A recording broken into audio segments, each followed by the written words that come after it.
Good morning, brothers and sisters. Bit of a different setting for this video, but I recently met with an old friend of mine that I used to date, and also reconnected through text with another person I used to date. And there's a lot of other residual things happening with people that I'm close to, with their relationships ending or certain relationships developing and deepening and transforming. And so I was just like really compelled to make a video about this specifically, because obviously the relationships that we develop in our life, whether they're romantic or not, really do make us who we are. And I know for me specifically, I've grown the most in romantic partnerships. And I was reminded of not just all the different versions of me and all the different relationships that I've had, but also the pain and the loss and but also the love, the very real love. So I apologize in advance if I get a little emotional, but these are all people that I still really do care about, even the ones that I don't really have a good relationship with anymore. So, and maybe you're tuning into this video because there's something from my story that you can get that might be helpful for you. So I'm just gonna go ahead and share what these breakups have done for me. So my first relationship was,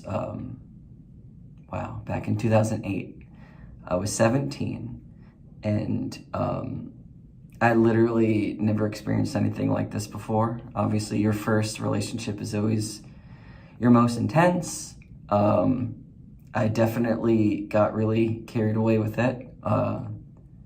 I am happy to say now that we are friends, and she's someone that I really do care about still. But we were so young and naive, and I know that for me, since it was so new, it was hard for me, especially with the trauma that I have, to when things started kind of going south, and she started, I guess, detaching herself from the relationship. It just made me cling harder. It made me try to do everything I can to keep the relationship together. I think almost all of us have done this before, if not, hopefully not super recently, but I'm sure there are people that probably are actually still going through this. Where like you feel like everything is on you to not just like keep them in your life, but to like, I guess, sort of right the wrongs, right? Like my relationship to this person in some ways mirrored, not in the abuse, but like in the powerlessness to prevent my parents divorcing and my family splitting up and fracturing and hating each other, and there was nothing that I could really do about that. And so the reflection of that in this romantic relationship was we all are responsible for our own wants and needs and our own happiness, and we can't expect someone to stay just for us if it's not what really they need or want, right? So even though the lesson didn't sink in while it was happening, I learned how important it is to let go of someone when they want to let go. But of course, this lesson would reemerge in the following two relationships that I would develop. The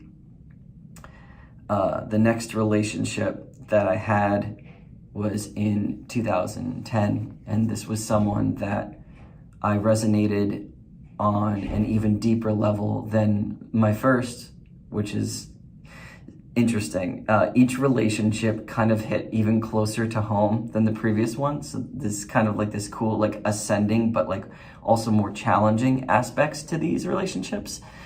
This one, there was a lot of mirroring of my relationship with my father. Like my father was very controlling, very tough. Also my mom too. So of course I would find myself in a relationship with someone who was very tough and, you know, at times because we were so young, a little controlling and abusive at times. I know that in the relationship, I still garnered a lot of self-centeredness and absent-mindedness, which I guess was residual from my breakup with my first, because my first breakup, the big thing that I got from that wasn't just like learning to let go, but initially in the moment was like owning my own power and realizing that like this person leaving me is not the end of the world. I know my worth. I'm going to prove my worth. In this relationship, I was intensely humbled, and it was very, very rough. I really loved this person, but I think that when you know, when you're really close to someone and you have a lot of trauma, you wind up hurting the people that you love the most. And I still do really love this person. And I think that she's gone on to become such an incredible and successful, like, starseed. And I learned that it's not all about me. That ego boost that I got from the breakup of my first relationship, this was the breakdown of that ego from this breakup.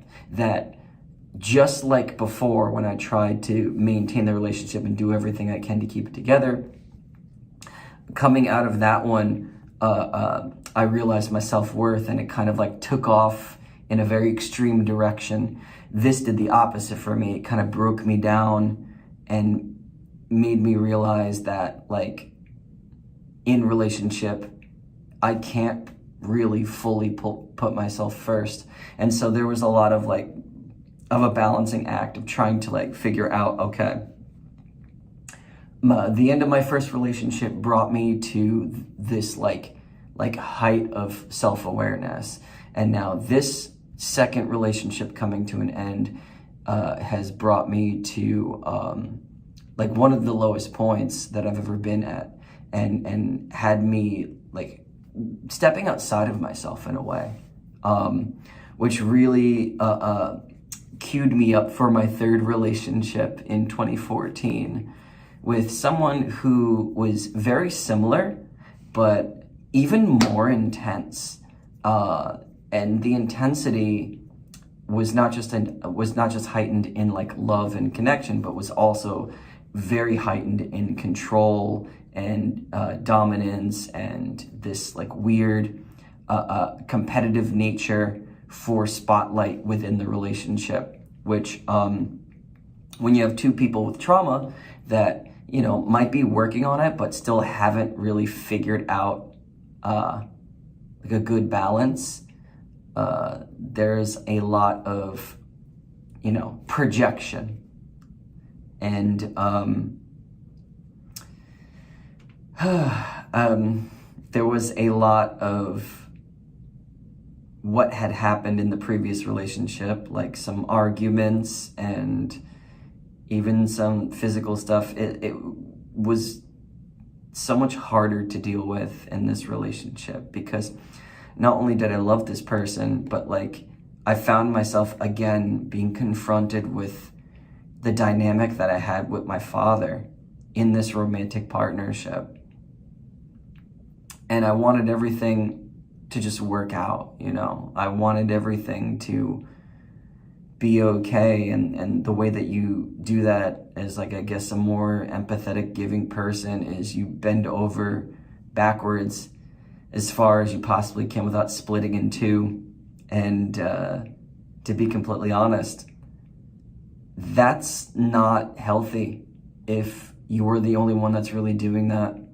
And you could have all the verbal affirmation from your partner that you could ever want, but if it's not backed up by sincerity, and then immediately contradicted through action, then those affirmations are meaningless.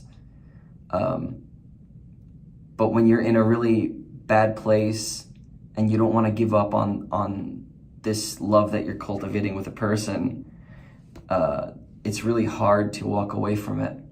But just like my first relationship gave me this self-confidence and this self-importance that I guess I didn't really fully have before, and my second relationship taught me to not make it all about me and to step outside of myself and to actually fully consider the other person. This third relationship gave me the gift of being strong enough to say enough is enough, to not put up with abuse, and to walk away and break up with someone. Before this person, I had never broken up with anyone before. And it was, even with the abuse, it was very difficult. It was a difficult decision to make, but boy, was I so happy. Like a weight was lifted. Like I didn't even feel sad when it happened. It was difficult for me to do, but once I did it, I was like, wow, like this is what freedom feels like. This is what it feels like to stand up for yourself. This is what it, like, and that was such a valuable gift to get from this relationship, which queued me up for my fourth relationship in 2016 with a very special friend who I had the pleasure of meeting with recently. And even though she and I came from completely different walks of life and had completely different experiences and expectations for people, the dynamic and the connection was so real that the differences for me didn't really matter at all. And to be honest, I also got a little carried away with the chase. I can at times be really like infatuated with a person if it's not just like an immediate thing, if there's like this build-up. I guess I love build-up, that's what I'm into. But and she was someone who wasn't initially interested.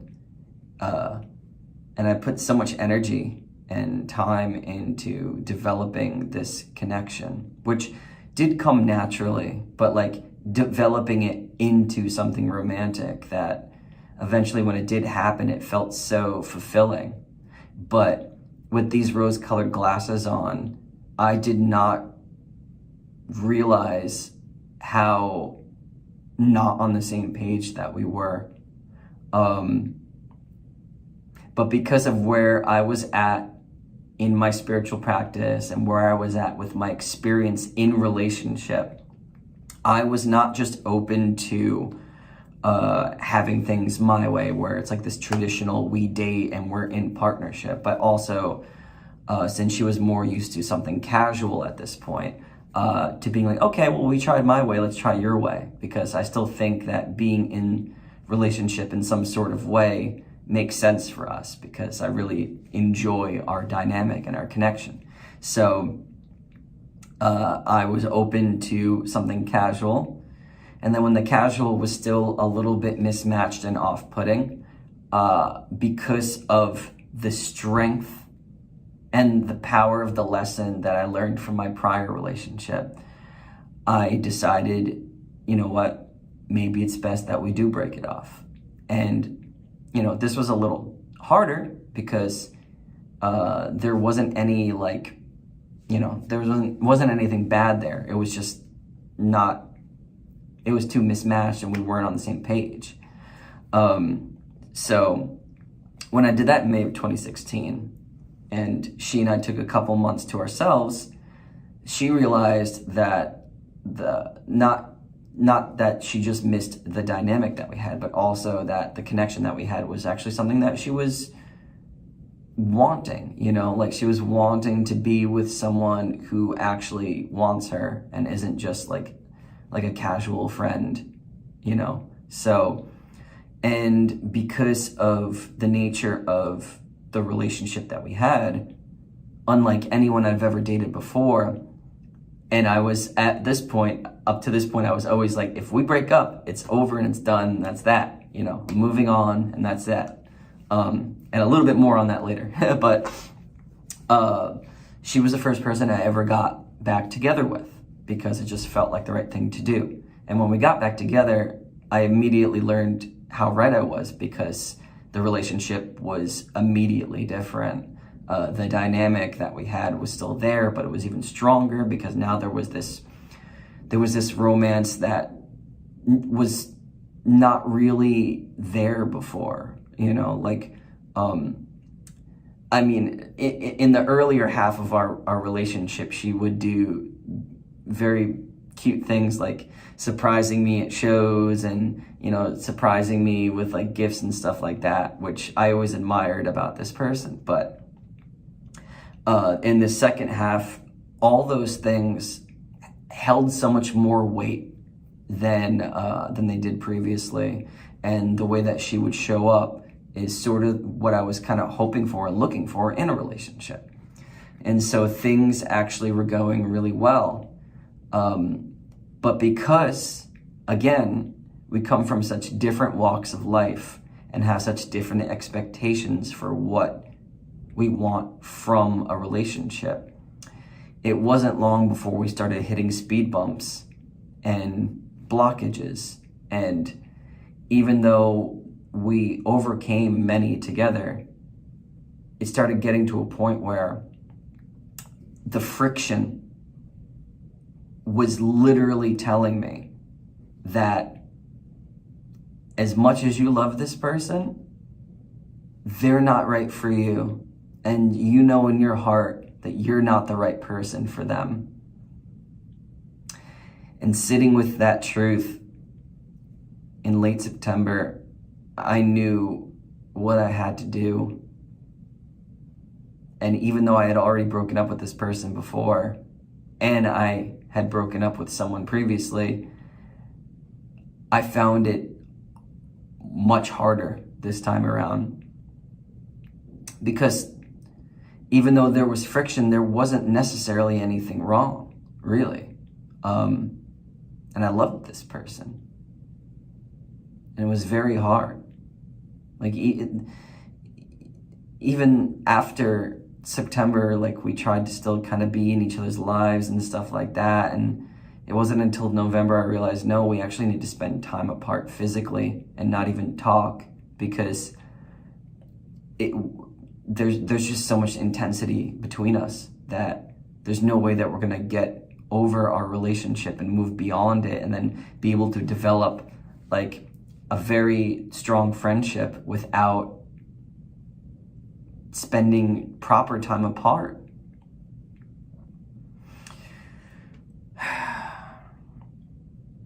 But I know I did the right thing, because not too long after,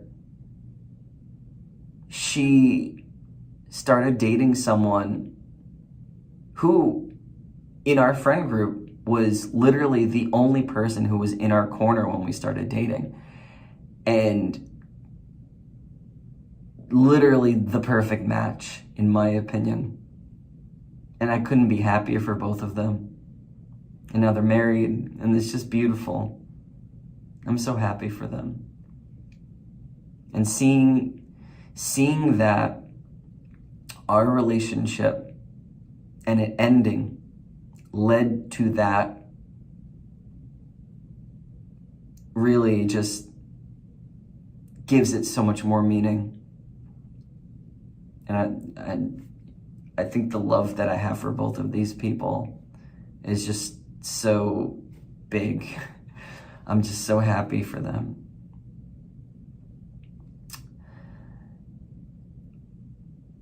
So usually after a breakup, I do take like a year or so to myself, but for the first time, because of the intensity of this relationship and because of how hard this breakup was for me, I was single for almost 3 years.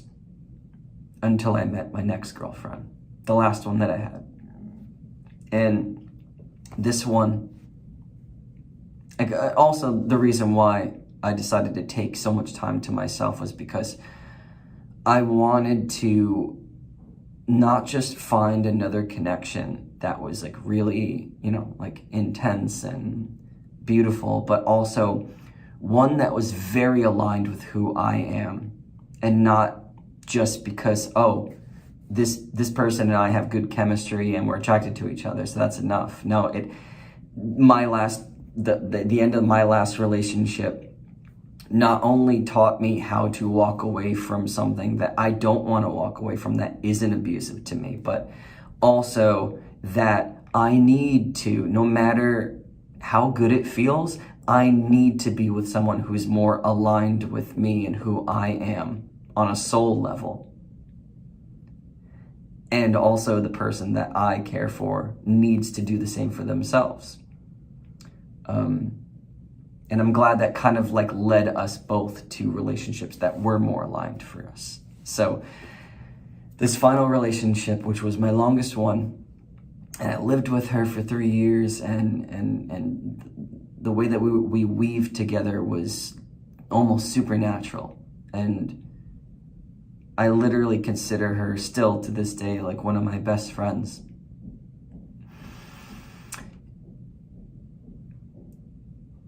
We had so much in common, and there were so many walls that I still had up, not just like as a person or socially, but also like emotionally, sexually, like just as like a romantic partner. I still had these like walls. I'm a Capricorn, so I guess this is what we do, but it's our safe space, right? But, being the mystical Pisces that she is, through a series of softenings, she was able to tear each and every wall down. From her yoga practices, to us going to Omega together, to going to Aubrey Marcus's live event with Paul Selig. All these beautiful, spiritually centric events that we were able to not just experience together, but grow and learn together. Just had me constantly stepping outside of myself. And 2019 was a very turbulent year for me, because not only was I signing my second recording contract with my last band for a record label, but our drummer of 5 years was leaving, and internally, subconsciously, I was not handling it well at all. When things would not go my way, or, shows would be difficult or fall apart, I would flip out. And even though I was flipping out because, oh, this promoter's being a jerk, or, this thing didn't work out, it was really because I was hurting, because not only did I feel like I was losing a friend, but I was losing someone who basically was a pillar in this musical project. And I had felt them slipping for years. But looking back, it's so funny to see how necessary all of this is. All the pain and all the loss, it's so necessary for our growth. At least I know that is true for me. I got to experience owning my first apartment with this person. We had a little guinea pig named Piggy Jones. And then we got a little kitten named Ray.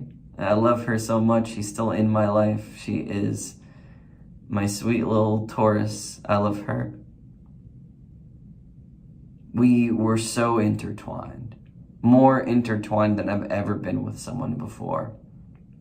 So much so to the point where we were literally at one point having linked dreams.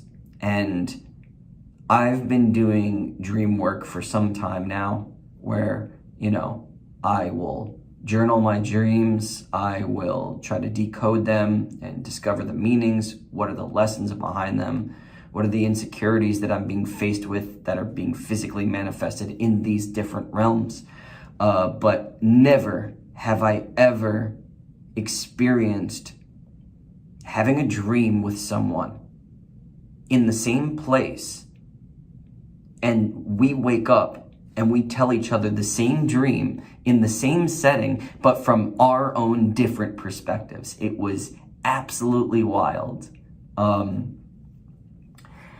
We did my first mushroom trip together. And that's the thing too, like I definitely want to talk about my experience with psychedelics in a different video, but I guess to just make it brief, my first mushroom trip with this person, she literally saw me for who I was beyond the tough, rigid, almost stoic exterior that I'd like to carry myself as, beyond the Capricorn.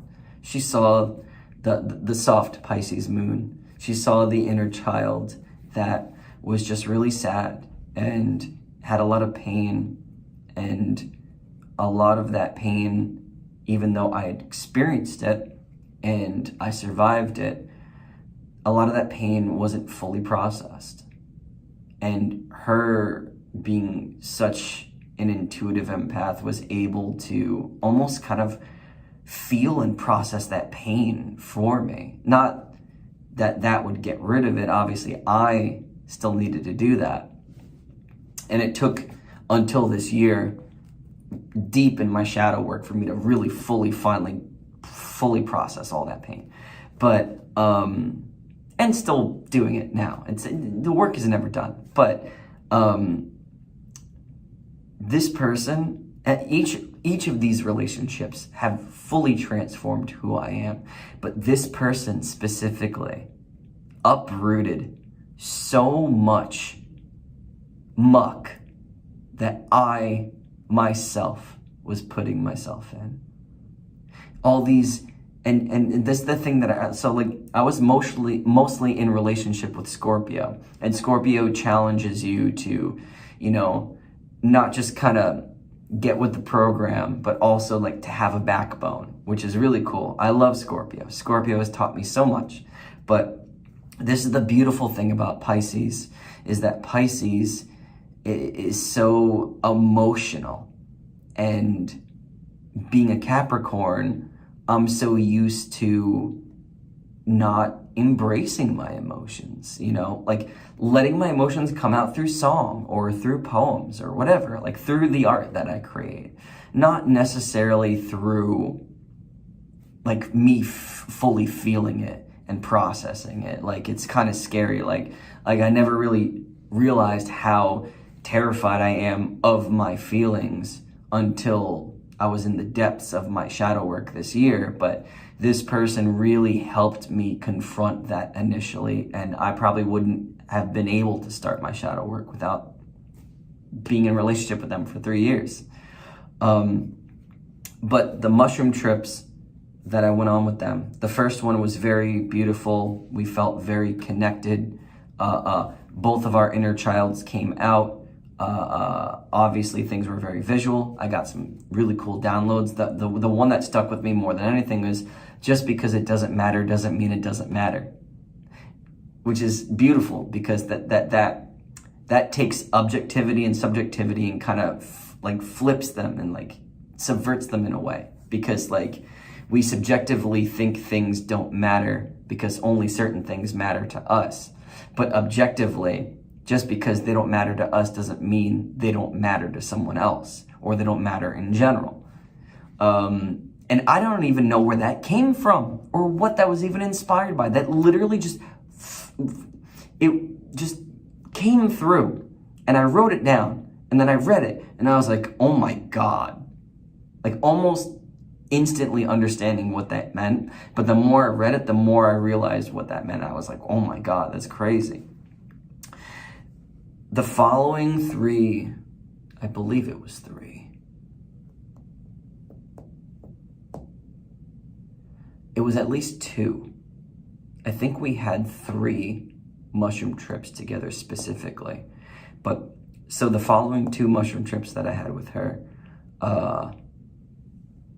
was around the time that we started growing apart. And because of psilocybin, because of the nature of the connection I had with this person, and because of the person that I was becoming, a much more truer version of myself, I was being confronted with the old habit of me trying to maintain something that isn't meant to be maintained. My second mushroom trip kind of just taught me to come back to myself with healthy decoupling. I also in this relationship discovered polyamory and what it meant for me. And I have a different video on specifically just that, so I won't really go into all those details. But there was so much growth in this relationship that it's hard for me to not see, this person in my life, as such a big pivotal, I can't even say that word, pivotal part of my spiritual growth. And I'm forever grateful for all of these people. But I can't put to words the importance of the time that I spent with this person. And obviously, a big part of my shadow work and the healing of the trauma that I've been doing was just letting myself really fully feel, even though I've done this, I did this literally for my last mushroom trip and it was my first without her, my last mushroom trip in the space that we were living in. It literally was just like this death. I was feeling this death, and this is before I decided that we were going to break up. But I felt it. It was a slow burn, and it wasn't like, oh, we're growing apart, we should come back together. Because like we did check-ins, and it wasn't even because of polyamory either. If anything, polyamory made things even better for us, because like now I was learning to find space for myself and not just be so overbearing to my partner. I had to learn how to be not so clingy. Like I could show up and be present and be there, but then also show up and be present with myself and for myself within the same space. Because we're living together, I had to learn how to give back to myself while I'm in the space with this other person.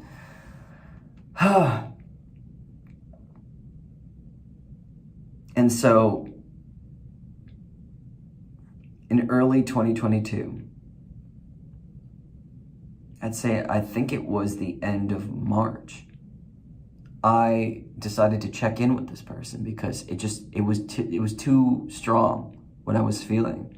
And I knew that we had to talk about this, because now there was friction in a relationship that was ultimately frictionless, that was ultimately just full of love and joy and growth and passion and just no arguments or none of that. But now this friction was there, and that had to be addressed. And checking in with her, like, how are you feeling? What are you hoping for in a relationship? What do you want for yourself? What are your like goals? Like where are you at? Basically just where you at. And when I realized that she and I both wanted different things and we're heading in different directions, and they were the right directions for both of us, but we're both heading in different directions, without thinking about it, without hesitation, I said, well, then I think it would be best if we broke up.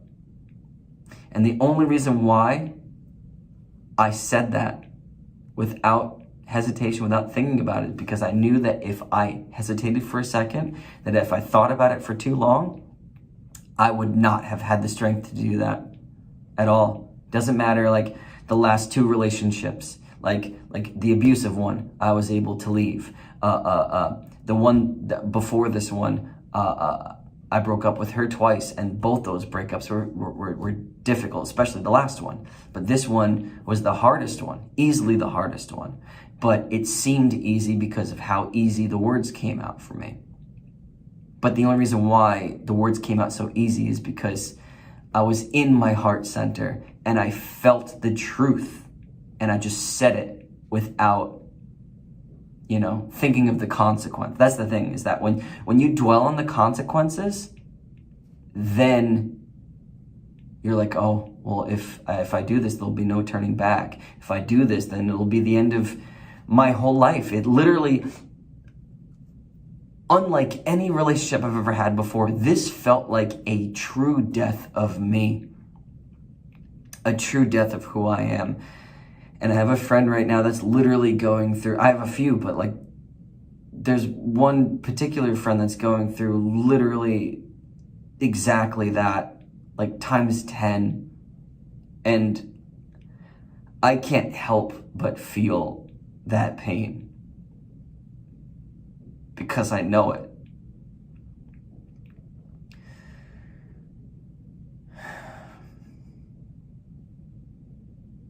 But I'm happy to say that almost all of these people are good friends of mine now.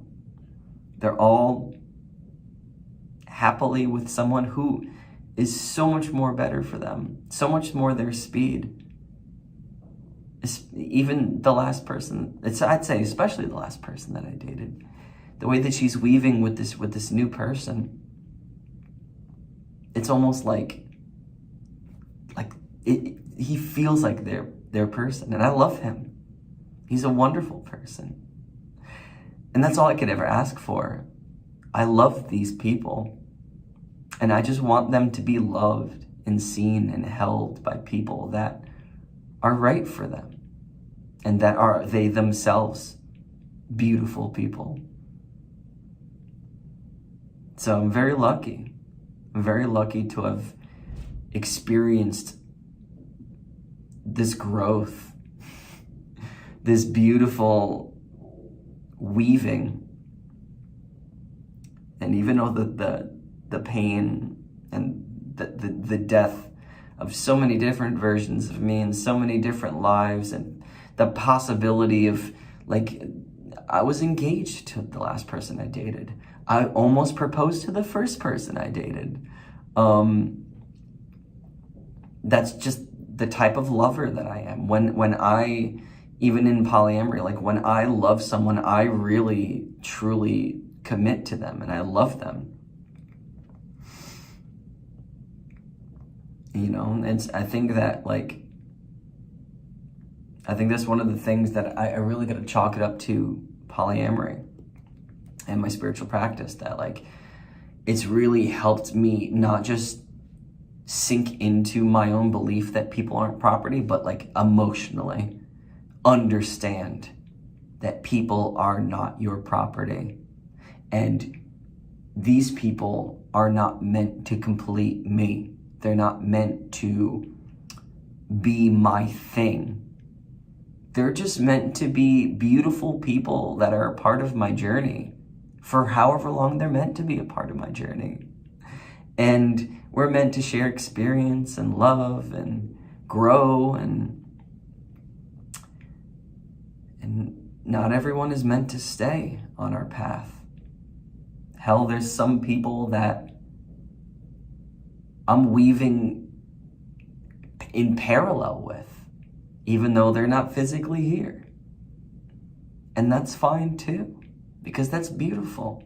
It's all beautiful. My last breakup taught me how important it is to not just come back to myself. It was literally a culmination of all the lessons I had learned previously, but on the highest level possible. It taught me to come back to myself while I'm still in the relationship. So not waiting till the end of the relationship to, now I'm going to come back to myself. No, within the relationship, come back to myself. It taught me to really be comfortable in my vulnerability.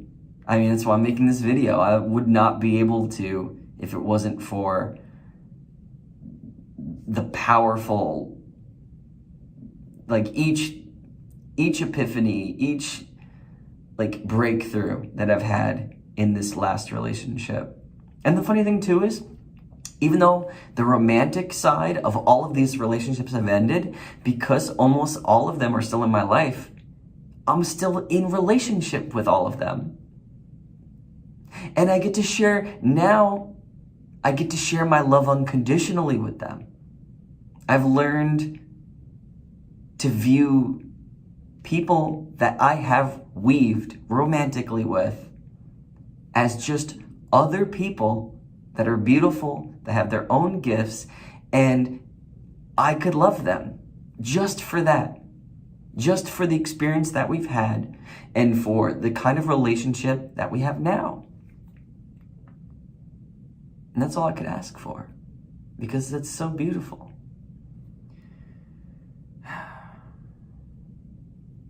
So I want to thank you for sitting here with me for almost an hour, listening to me just talk about my breakups and, getting a little emotional. And, as painful as it is to walk away from things, whether it's abusive or not, when you know in your heart, when you feel in your heart that something's not right, it's not a mistake. Because when we're in our heads, and I'm a Capricorn, so I'm always in my head, but when we're in our heads, there is always this self-doubt. There's always this questioning. There's always this whatever. But like, when that's happening in your heart and you feel that, that's something that you really need to pay attention to. And because of the people that I've dated, I was able to actually break through to my heart center, to be able to listen to my heart and not just be clouded by my own thoughts and doubts and stuff. In fact, I would say my first two relationships, my heart, like, even though I was able to love them, it wasn't open to me. And so my perception of them, even though they got the love, my perception of the relationship was entirely through my head. So I could not see the writing on the wall that the relationship was meant to end. And even if I didn't have the strength to leave, I could have at least felt the truth. But I couldn't, because, I still needed some help. I still needed to go through more relationships with people to teach me those lessons and help me become the person that I am today, who is someone that can just let things be and let people just be people and appreciate them for who they are without the need to own them, to make them mine. Because at the end of the day, the people that are meant to be in our lives will be in our lives. And how they're in our lives and how they show up is entirely based on, it is based on you and how you relate to them, but it is also very much based on them. It has to always be mutual. You can't be the one that's always chasing, that's always reaching out, that's always showing up, if the other person isn't receiving and giving that same energy. Otherwise, you're not going to be happy, because I know I wasn't. And when you're in a lopsided relationship, that's how you get taken advantage of. That's how you get abused.